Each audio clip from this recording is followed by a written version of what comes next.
Excel Techno School, Guruvayanakere, Venur. Admission open now.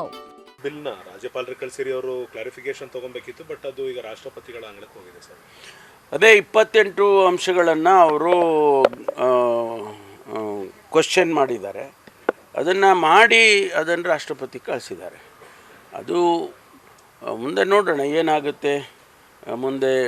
ಅಲ್ಲಿ ರಾಷ್ಟ್ರಪತಿಯವರು ಏನಾದರೂ ಬೇಗ ಅದಕ್ಕೆ ಅಬ್ಸರ್ವೇಷನ್ ಮಾಡಿ ವಾಪಸ್ ಕೊಟ್ಟರೆ ಅದಕ್ಕೆ ನಾವು ಮಾಡಿ ಕಳಿಸ್ತೀವಿ. ಮತ್ತೆ ಅದಕ್ಕೆ ಬರ್ತದೆ, ಮತ್ತೆ ಪ್ರೊಸೀಜರಲ್ಲಿ ಅದೇನು ಮಾಡಬೇಕು ಮಾಡಿ.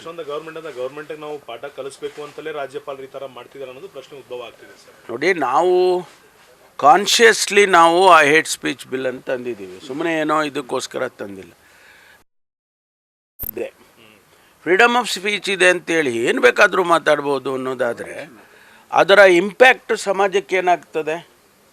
ಸಮುದಾಯಗಳನ್ನು ದೂಷಣೆ ಮಾಡೋದು, ಸಮುದಾಯಗಳನ್ನು ಅವ್ರ ಬಗ್ಗೆ ಮಾತನಾಡೋದು, ಇಂಡಿವಿಜುವಲ್ ಆಗಿರ್ಬೋದು, ಸಮುದಾಯ ಬಗ್ಗೆ ಇರ್ಬೋದು. ಆ ಮಾತುಗಳು ಸಮಾಜದ ಮೇಲೆ ಏನು ಪರಿಣಾಮ ಬೀರುತ್ತೆ ಅನ್ನೋದನ್ನು ಯೋಚನೆ ಮಾಡಬೇಕಲ್ವಾ?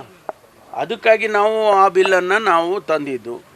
ಅದರಿಂದ ಈಗ ಸಪೋಸ್ ನಾನು ಕೆಲವು ಭಾಗಗಳಲ್ಲಿ ಕೆಲವರು ಭಾಷಣಗಳನ್ನು ಮಾಡಿದರು. ಭಾಷಣಗಳ ಮಾಡಿದ ಮೇಲೆ ಏನಾಯಿತು ಅನ್ನೋದು ನಾವು ಅಬ್ಸರ್ವ್ ಮಾಡಿದ್ದೀವಲ್ವ. ಒಂದಲ್ಲ ಎರಡಲ್ಲ 10 ಘಟನೆ ಹೇಳ್ಬೋದು ನಾನು. ಅದು ಆದಮೇಲೆ ನಮಗೆ ಅರ್ಥ ಆಯಿತು, ಹೌದು ಇದಕ್ಕೇನಾದ್ರು ಕಡಿವಾಣ ಹಾಕಬೇಕು ಅಂತ. ಅದಕ್ಕಾಗಿ ನಾವು ತಂದಿರೋದು. ಅದು ಸರಿ ಬೇಡ ಅಂತ ಹೇಳಿದ್ರೆ ನಿಮ್ಮ ಉದ್ದೇಶಗಳೇನಿದೆ? ಹಾಗಾದರೆ ಯಾರನ್ನ ಏನು ಬೇಕಾದ್ರೂ ಬಯಸ್ಬೋದು ನೀವು. ಬೇಕಾದರೆ ಸಮಾಜದಲ್ಲಿ ಏನು ಬೇಕಾದರೂ ಅಶಾಂತಿ ಆಗ್ಬೋದಾ? ಅದಕ್ಕೆ ನಾವು ಅದನ್ನು ಮತ್ತೆ ಯಾವ ಥರ ನೋಡ್ತೀರಾ ಸರ್? ಯಾಕಂದರೆ ಸರ್ಕಾರಕ್ಕೆ ಸ್ಪಷ್ಟೀಕರಣ ಕೇಳಬೇಕಿತ್ತು, ಇಲ್ಲಿ ಕೇಳ್ತಾರೆ ಅನ್ನೋ ಒಂದು ಆಶಾಭಾವನೆ. ಗವರ್ನರ್ ಅವರು ಉದ್ದೇಶಪೂರ್ವಕವಾಗಿ ಇದನ್ನು ಆಗಬಾರ್ದು ಅನ್ನುವಂಥ ರೀತಿಯಲ್ಲಿ ಅದು ನೆನೆಗುದಿಗೆ ಬಿದ್ದೋಗಲಿ ಅಂತೇಳಿ ಇದನ್ನು ಕಳಿಸಿದ್ದಾರೆ ಅಂತೇಳಿ ನನ್ನ ಅನಿಸಿಕೆ. ಮತ್ತೊಂದು ತಮಿಳುನಾಡು, ಕೇರಳ ಆಗ್ತಿದೆ, ಕರ್ನಾಟಕ ಅದೇ ರೀತಿಯಾದ ನಡೆಗಳು ಮುಂದಿನ ದಿನಗಳಲ್ಲಿ ನೋಡೋಣ ಯಾವ ರೀತಿ ಆಗುತ್ತೆ ಅಂಥೇಳಿ. ಮುಂದಿನ ದಿನಗಳಲ್ಲಿ ಸರಿ ಹೋಗಬೇಕು. ಜಾರಿ ನಿರ್ದೇಶನಾಲಯದ ರೈಡ್ಗಳ ಮೇಲೆ CJ ರಾಯ್ ಅವರ ಕುಟುಂಬ ಸಾಕಷ್ಟು ಅಲಿಗೇಷನ್ ಮಾಡಿದೆ. ದುಬೈಯಿಂದ ಕರೆದ್ರು, ಅವ್ರನ್ನ ಇನ್ವೆಸ್ಟಿಗೇಷನ್ ಮಾಡೋರಲ್ಲಿ ಹೆರಾಸ್ಮೆಂಟ್ ಮಾಡಿದ್ದಾರೆ ಅನ್ನೋಂಥ ಅಲಿಗೇಷನ್ ಅವ್ರು ಮಾಡಿದ್ದಾರೆ. ಈಗ SIT ಆರ್ಡರ್ ಮಾಡಿದ್ದೇವೆ.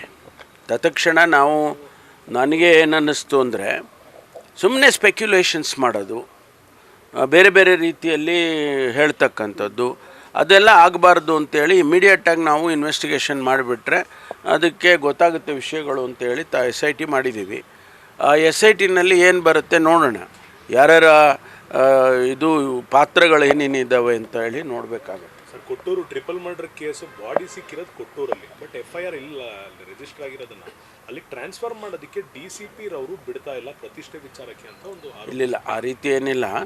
ಸ್ವಲ್ಪ ಪ್ರೊಸೀಜರಲ್ಲಿ ಏನಾದರೂ ಇರ್ಬೋದು ಅಷ್ಟೇ. ಬಿಟ್ಟರೆ ನಾವು ಅದನ್ನು ಅಂತಿಮವಾಗಿ ಹ್ಯಾಂಡ್ಲ್ ಮಾಡೋರು ಯಾರು?